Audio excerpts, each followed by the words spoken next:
শোকে মুহ্যমান ধর্ষণের শিকার হয়ে মারা যাওয়া আসিয়ার বাবা মা।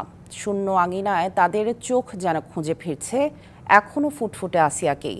স্বজন ও স্থানীয়দের দাবি, ধর্ষণে জড়িতদের সর্বোচ্চ শাস্তি ফাঁসি হোক, কোনোভাবেই যেন ছাড় না পায়। চিরঘুমে ৮ বছরের শিশু আসিয়া। মাগুরা শ্রীপুর উপজেলার জারিয়া গ্রামের নিজ বাড়ির যে উঠানে আসিয়া ছুটে বেড়াতো, সেখানে এখন কেবলই শূন্যতা।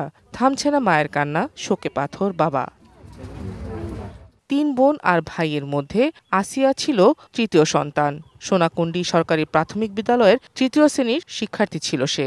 আর্থিক অসচ্ছলতার কারণে আসিয়ার বাবা মা মাত্র ১৪ বছর বয়সে বিয়ে দেন বড় বোনকে।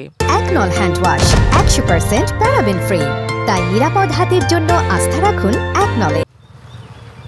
গতকাল আসিয়ার মৃত্যুর পর থেকেই বাড়িতে ভিড় করতে থাকেন স্বজন ও স্থানীয়রা। ধর্ষণে জড়িতদের সর্বোচ্চ শাস্তি ফাঁসির দাবি তাদের। যারা এই ধরনের নেক্কারজনক কাজ করেছে অবশ্যই তাদের ফাঁসি হওয়া উচিত। ফাঁসির মাধ্যমে সারা বিশ্ব জানুক যে নারীদেরকে কখনোই হেয় করা যায় না। মাগুরা কলঙ্ক মুক্ত হতে চাই হিটু শেখের ফাঁসির মধ্য দিয়ে। এদিকে পরিবারের সাথে দেখা করতে আসিয়ার বাড়িতে যান বিএনপির মহিলা দলের সভানেত্রী আফরোজা আব্বাস। আসিয়ার জন্য যা কিছু করা লাগে আমরা করবো। প্রেসিডেন্ট তারেক রহমান একটা কমিটি করে দিয়েছেন, সেই আইনজীবীরা আইনি সহায়তা দেবে। সার্বিক সহযোগিতা দেশ তারেক রহমান করবেন এই আসিয়ার পরিবারের।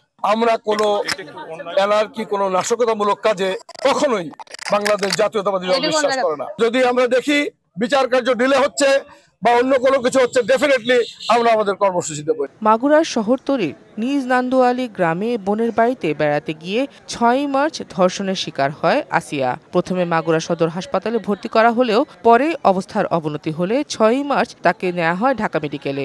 এরপর ৭ই মার্চ রাতে আসিয়াকে লাইফ সাপোর্টে নেওয়া হয়।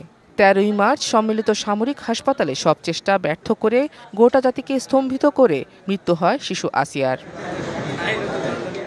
DBC news desk.